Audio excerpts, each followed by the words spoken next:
శ్రీ గురుభ్యో నమః. హరి ఓం. అందరికీ నమస్కారం. ఇంతకు ముందు ఆసురి ప్రవృత్తిని, రాక్షస ప్రవృత్తిని, విచేతసులను, మాయలో మోహంలో పడిన వారి గురించి వివరించాడు. ఇప్పుడు దానికి వ్యతిరేకమైన దైవీ సంపద గురించి వివరిస్తున్నాడు. ఈ దైవీ సంపద కలవారిని మహాత్ములు అని అన్నాడు కృష్ణుడు. ఈ ప్రకృతిలో దైవీ ప్రకృతి, ఆసురీ ప్రకృతి అని రెండు ఉన్నాయి కదా. వాటిలో ఈ దైవీ ప్రకృతిని ఆశ్రయించిన వారు ఎల్లప్పుడూ సాత్విక గుణములనే కలిగి ఉంటారు. వారు ఎల్లప్పుడూ పరమాత్మనే భజిస్తారు. ఎలాంటి పరమాత్మను భజిస్తారు అంటే భూతాదిం అంటే ఈ సమస్త భూతముల కన్నా ముందు నుండి ఉన్నవాడు, అవ్యయం అంటే నాశము లేనివాడు.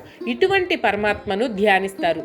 ఎలా ధ్యానిస్తారు అంటే అనన్య మనసో అంటే ఇతరములైన ప్రాపంచిక విషయములలో లీనం కాని ఏకాగ్రమైన మనసుతో ధ్యానిస్తారు. అంటే మనసు ఇతర విషయముల మీద లగ్నం కాకూడదు, భగవంతుని మీదనే లగ్నం కావాలి.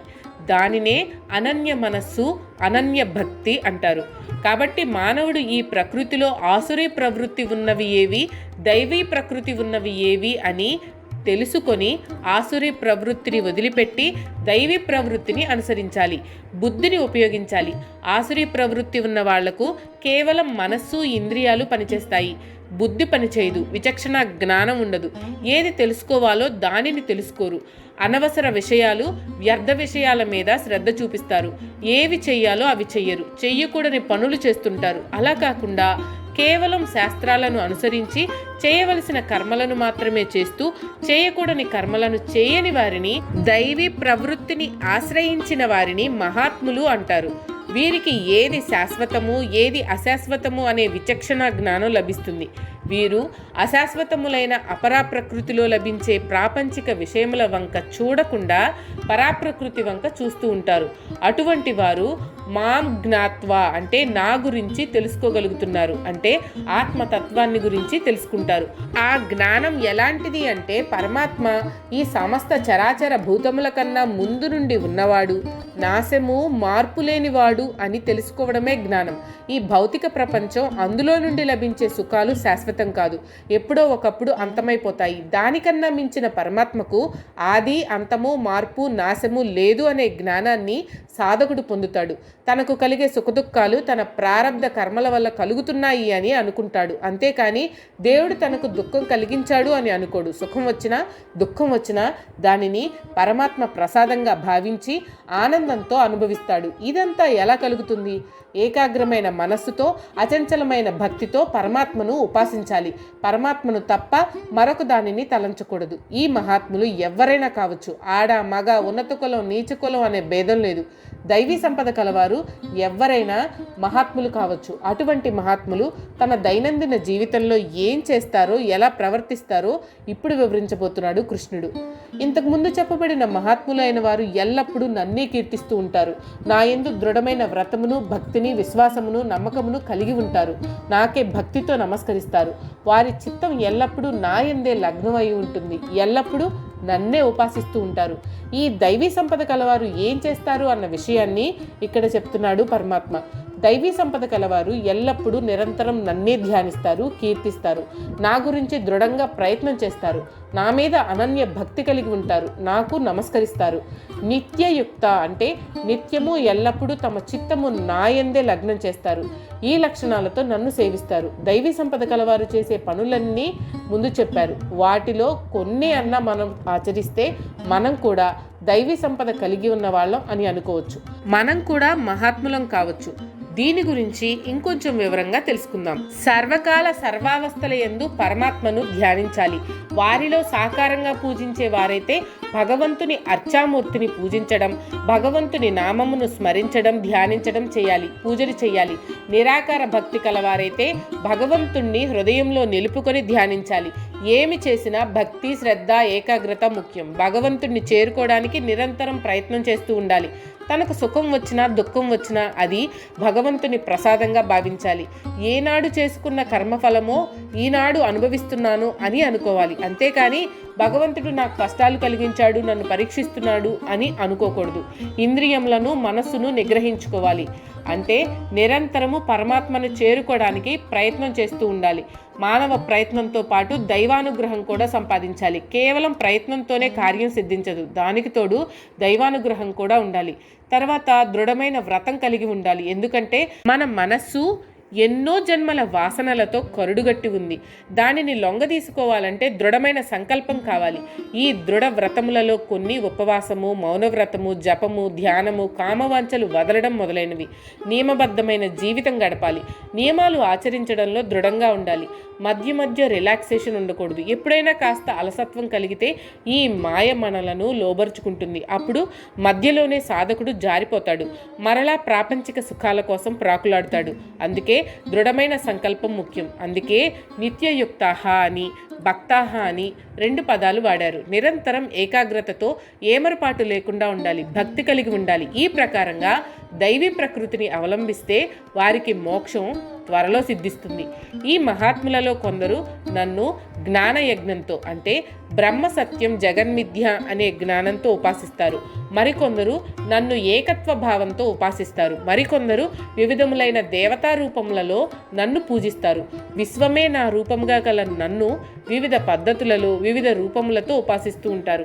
భగవంతుణ్ణి మనం 3 రకాలుగా భావిస్తాం. మొదటిది, భగవంతుడు ఈ అనంత విశ్వాన్ని సృష్టించాడు. అంటే భగవంతుడు వేరు, విశ్వం అంటే ప్రకృతి వేరు.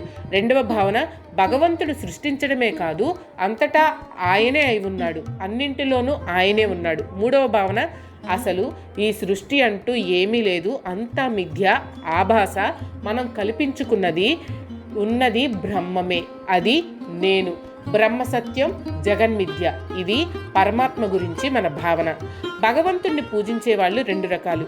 జ్ఞానయజ్ఞంతో పూజించేవాళ్ళు, వాళ్ళు అద్వైత భావంను ఆశ్రయిస్తారు. అలా కాకుండా కొంతమంది పరమాత్మ ఒక్కడే అన్నింటిలోనూ ఆత్మస్వరూపంతో వెలుగుతున్నాడు అని భావిస్తారు.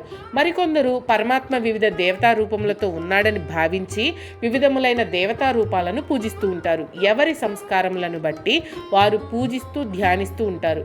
ఎవరు ఏ రకంగా పూజించినా ఆ పూజలన్నీ పరమాత్మకే చెందుతాయి. జ్ఞానము అంటే బ్రహ్మ సత్యం జగన్మిథ్య జీవో బ్రహ్మైవనాపరః, అంటే బ్రహ్మ ఒక్కటే సత్యము, మనకు కనిపించే జగత్తు అంతా మాయ, మిథ్య.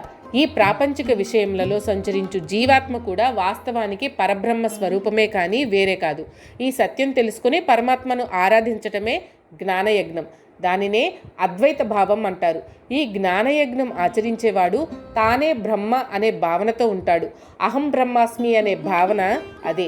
ఆ భావన కలిగితే సాధకుడు ఏ చెడ్డ పని చేయడు. అలా కాకుండా మరికొంతమంది పరమాత్మ ఒక్కడే, ఆ పరమాత్మ ఆత్మస్వరూపుడుగా అన్ని జీవరాశులలో ఉన్నాడు అని ఆత్మదర్శనం చేస్తారు. మరికొందరు వివిధ రకములైన దేవతలను ఉపాసిస్తూ ఉంటారు. బహుదా అంటే వివిధ రూపములతో, విశ్వతో ముఖం అంటే ఈ విశ్వము అంతా నిండి ఉన్నాడని ఆయన నన్ను ఉపాసిస్తూ ఉంటారు. మొదట అద్వైత భావంతో కూడిన జ్ఞానయోగమును చెప్పి తర్వాత సాకార రూపంతో కూడిన వివిధ యజ్ఞముల గురించి చెప్పాడు కృష్ణుడు. ఓ అర్జున, అన్ని క్రతువులు నేనే, అన్ని యజ్ఞములు నేనే. స్వధ అంటూ పితృదేవతలకు అర్పించే పిండములు, జలతర్పణములు నేనే. యజ్ఞయాగములలో అగ్నిలో అర్పించే హవ్యములు, హవిస్సులు నేనే. ఏ అగ్నిహోత్రములో అయితే హవ్యములు, కవ్యములు సమర్పిస్తారో ఆ అగ్నిహోత్రము నేనే. ఆ అగ్నిలో వేసే హవ్య కవ్యములను హుతం చేసే కర్మను నేనే. ఆఖరకు మనం తినే అన్నం మొదలుగా ఆహార పదార్థములు నేనే. అన్నమునే ఓషధి అని అంటారు. ఒకసారి ఫలితం ఇచ్చి ఎండిపోయేది ఓషధి. వరి, గోధుమ, జొన్న మొదలైనవి. ఓషధులు అంటే ఆహారం తినడం వల్ల కానీ మరి ఏ విధంగానైనా కానీ శరీరానికి కలిగే రుగ్మతలను పోగొట్టేవి. ఈ ఓషధులు మొక్కల నుండి, వేళ్ల నుండి, చెట్ల నుండి లభిస్తాయి. ఓషధుల నుండి వచ్చేది ఔషధం. ఓషధులు మనకు ఆరోగ్యాన్ని, ఆయువుని ఇస్తాయి. అన్నము మొదలగు ఆహార పదార్థాలు మనకు శక్తినిస్తాయి. ఈ పరమాత్మ స్వరూపం గురించి వివరంగా తెలుసుకుందాం. పరమాత్మను సాకారంగా పూజిస్తే ఏమవుతుంది అంటే దానికి జవాబు ఇక్కడ చెప్పాడు. అంతా నేనే అయినప్పుడు ఎవరిని ఎలా పూజిస్తే ఆ పూజలు అన్నీ నాకే చెందుతాయి. అంటూ తను ఏమేమిగా ఉన్నాడో వివరిస్తున్నాడు పరమాత్మ. ఉదాహరణకు దేవతలను ఉద్దేశించి చేసే యజ్ఞము, పితృదేవతలను ఉద్దేశించి చేసే పిండ ప్రదానము, జలతర్పణము ఉదాహరణగా తీసుకున్నాడు కృష్ణుడు. ఇప్పుడు మనకు ఒక సందేహం వస్తుంది, యజ్ఞములు యాగములు మాత్రమే ఎందుకు తీసుకోవాలి? పూజలు వ్రతాలు తీసుకోవచ్చు కదా అని.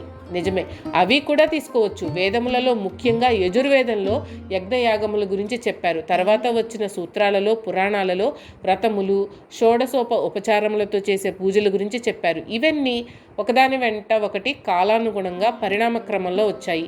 ఈ భగవద్గీత చెప్పబడిన రోజులలో ప్రధానంగా యజ్ఞయాగములే పరమాత్మను అర్చించడానికి సాధనములుగా ఉండేవి. అంతేకాకుండా పరమాత్మకు యజ్ఞపురుషుడు అని కూడా ఒక పేరు. అందుకే యజ్ఞములను ఉదాహరణగా తీసుకున్నాడు కృష్ణుడు. ఓ అర్జున, మీరు చేసే యజ్ఞములు యాగములు క్రతువులు నేనే. యజ్ఞములలో దేవతలకు అర్పించే హవిస్సును నేనే. పితృకార్యములలో చేసే పిండ ప్రదానమును నేనే. మనం జఠరాగ్నిలో అంటే కడుపులో వేసే అన్నం వివిధములైన ఆహారములు అన్నీ నేనే. అందుకే అన్నం పరబ్రహ్మ స్వరూపం అని అన్నారు. ఎందుకు అలా అన్నారు? మనం తినే అన్నం అంటే ఆహారం రక్తంగా మారుతుంది, రక్తం వీర్యంగా మారుతుంది, వీర్యం అండంగా మారుతుంది, ఆ అండమే పిండంగా మారి సృష్టి జరుగుతుంది. సృష్టి చేసేది బ్రహ్మ. అంటే ఒక పిండం రావడానికి అన్నం కారణమైనప్పుడు అన్నము బ్రహ్మస్వరూపమే కదా. అందుకే మనం అన్నం తినేటప్పుడు ఈ అన్నం పరబ్రహ్మ స్వరూపము, ఈ అన్నములో ఉండే రసము రుచి శక్తి అన్ని విష్ణు స్వరూపము, ఈ అన్నమును జీర్ణం చేసి అన్ని అవయవాలకు అందించే శక్తి ఈశ్వరుడు అని తలుచుకుంటూ భోజనం చేస్తే మనం తినే అన్నం మనకు దైవీ శక్తులను ప్రసాదిస్తుంది. అందుకే మనం తినే అన్నమును అమృత స్వరూపంగా భావించాలి. అందుకే భగవంతునికి నివేదించే ముందు మనం తినే ముందు అమృతమస్తు అని అంటాం. ఈ పదార్థములు అన్నీ అమృత స్వరూపము అగుగాక అని భావిస్తాం. ఈ అమృత స్వరూపము పరబ్రహ్మ స్వరూపము అయిన అన్నము మొదలగు ఓషధులు నేనే అని అంటున్నాడు పరమాత్మ. యజ్ఞయాగములలో జ్వలింపచేసే అగ్ని నేనే. హోమం చేయడం కూడా నేనే. ఆ హోమములు చేసేటప్పుడు పఠించే వేద మంత్రాలు నేనే. మనం తినే అన్నం నోటిగుండా తిన్నా ఆ అన్నం జఠరాగ్ని ద్వారా జీర్ణమయ్యి శక్తిగా మారి ఏ అవయవానికి ఎంతెంత శక్తిని ఇవ్వాలో ఆ శక్తిని అన్ని అవయవాలకు పంచి పెడుతుంది. అలాగే మనం హోమంలో వేసే సమిదలు ఆహుతులు నెయ్యి మొదలగు హవ్యములను అగ్నిదేవుడు మనం ఏ మంత్రమును చదివి హోమం చేస్తామో ఆయా మంత్రములకు అధిష్టాన దేవతలకు అందజేస్తాడు. అందుకే అగ్నిని హవ్యవాహనుడు అంటే హవ్యములను మోసుకుని పోయి ఆయా దేవతలకు అందించేవాడు అని అర్థం. హోమంలో వేసే సమిదలను హవ్య కవ్యములను హుతం చేసే శక్తి కూడా నేనే. అన్నింటిలో నేనే ఉన్నాను అని స్పష్టంగా చెప్తున్నాడు పరమాత్మ. ఈ సకల జగత్తుకు తల్లి తండ్రి తాత రక్షకుడు అన్నీ నేనే. ఈ జగత్తులో తెలుసుకోతగ్గది పవిత్రమైనది అంతా నేనే. నేనే ఓంకార స్వరూపుడను, వేద స్వరూపుడను. ఋగ్వేదము సామవేదము యజుర్వేదము అన్నీ నేనే. నేను కానిది ఏదీ లేదు. మనం ఎక్కువగా లౌకిక సంబంధమైన సంబంధాలకు ప్రాధాన్యత ఇస్తూ ఉంటాం. ఈ బంధాలన్నీ ఈ స్థూల దేహం ఉన్నంత వరకే ఉంటాయి, తర్వాత ఉండవు. ఈ జన్మలో తల్లి తండ్రి సోదరీ సోదరులు బంధువులందరూ మరు జన్మలో ఉండరు. కానీ ఈ జగత్తుకు తల్లి తండ్రి ఒక్కడే. అందుకే పరమాత్మ ఇలా అంటున్నాడు, ఈ జగత్తుకు తల్లిని తండ్రిని తాతను నేనే. అంటే అర్థం ఏంటంటే పరమాత్మకు జన్మ లేదు, అజుడు, అనాది. ఆయన కన్నా ముందు ఎవ్వరూ లేరు. నిమిత్త కారణము ఆయనే, ఉపాదాన కారణము ఆయనే. ఆయన పుట్టడానికి కారణం అంటూ ఏదీ లేదు. అంతేకాదు ఈ జగత్తును పోషిస్తున్నది నేనే. ఎవరికి ఏం కావాలో వాటిని సమకూరుస్తున్నది నేనే. ఎవరు ఏ కర్మ చేసినా ఆ కర్మలకు తగిన ఫలితములను పంచిపెట్టేది నేనే అని కూడా అన్నాడు. కాబట్టి ఈ తాత్కాలికమైన తల్లిదండ్రుల కన్నా జగత్తుకు తల్లిదండ్రులైన పరమాత్మ గొప్ప అని తెలుసుకోవాలి. ఇంకా విద్య, ఎవరు ఏమైనా తెలుసుకోదలుచుకుంటే ఆ తెలుసుకునే వస్తువును నేనే. కాబట్టి మనం ధనం సంపాదించి పెట్టే ఈ లౌకిక విద్యలతో పాటు జ్ఞాన విద్యను కూడా నేర్చుకోవాలి. ఎందుకంటే లౌకిక విద్యలు నేర్చుకుంటే తాత్కాలిక సుఖాలు లభిస్తాయి, కానీ జ్ఞానం సంపాదించుకుంటే అంతం లేని సుఖం అంటే పరమ సుఖం శాంతి లభిస్తాయి. ఆ విద్య నేర్చుకుంటే ఇంకా తెలుసుకోవాల్సింది ఏది ఉండదు. అంతేకాదు తెలుసుకోతగ్గవాడు అంటూ ఉంటే అది నేనే. అంటే ప్రతివాడు పరమాత్మను గురించి తెలుసుకోవాలి, ఆత్మ జ్ఞానం కలిగి ఉండాలి. తర్వాత 4 వేదములు నేనే. వేద మంత్రములలో ఉన్న ఓంకారము నేనే. అన్ని మంత్రముల కన్నా ఉచ్చరించడానికి తేలికైనది ఒకే అక్షరం కలది అయిన ఓంకారము నేనే అని పరమాత్మ చెప్పాడు. ఇక్కడ 3 వేదాల గురించి మాత్రమే చెప్పారు, 4వ వేదం గురించి ఎందుకు చెప్పలేదు అని మనకు ఒక సందేహం రావచ్చు. మొదట్లో వేదములన్నీ ఒకే రాశిగా ఉండేవి. ఛందస్సుకు అనుగుణంగా రాయబడిన వాటిని రుక్కులు అని అన్నారు. రుక్కులు అన్నీ కలిపి ఋగ్వేదంగా రూపొందింది. తర్వాత కర్మకాండలు, యజ్ఞములు, వాటి ప్రక్రియలు అన్నీ చాలా మటుకు గద్య రూపంలో ఉంటాయి. యజ్ఞముల గురించి చెప్పారు కాబట్టి దానిని యజుర్వేదం అని అంటారు. ఈ 2 వేదాలలో సామ్యంగా పాడుకోవడానికి వీలుగా ఉన్న సూక్తములను ఇంకా మరికొన్నింటిని కలిపి సామవేదంగా రూపొందించారు. లౌకిక విషయాలకు సంబంధించిన కర్మకాండలను అన్నీ కలిపి అధర్వణ వేదంగా రూపొందించారు. ఆధ్యాత్మికతలో లౌకికానికి అంతగా ప్రాధాన్యత లేదు కాబట్టి సాధారణంగా మొదటి 3 వేదాల గురించే చెప్తారు. అందుకే వేద విద్యను త్రయీ విద్య అని అన్నారు. అంటే అధర్వణ వేదం లేదు అని కాదు, దాని గురించి చెప్పలేదు అంతే. అలా అర్థం చేసుకోవాలి.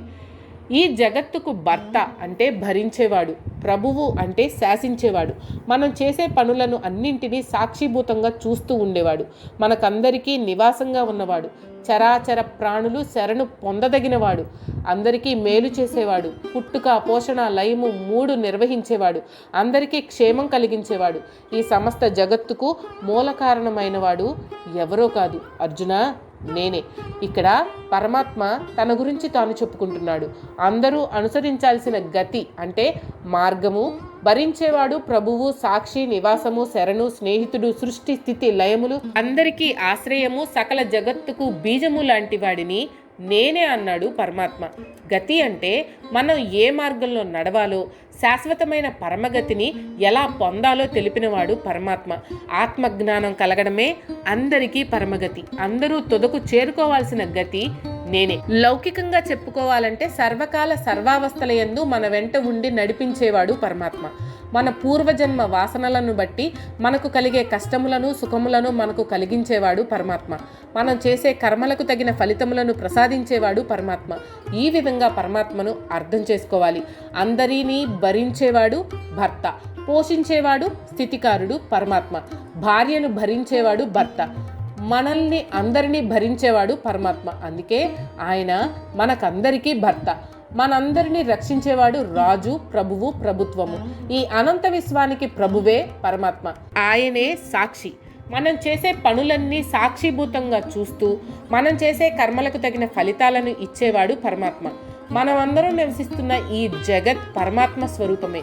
ఈ జగత్తు అంతా నిండి ఉన్నాడు. మనమందరం ఆయనలో నివాసం ఉంటున్నాం. సాధారణంగా ఏదైనా సమస్య, కష్టం వచ్చినప్పుడు పెద్దవాళ్లను ఆశ్రయిస్తాం. సర్వజీవులకు శరణాగతి ఇచ్చేవాడు పరమాత్మ.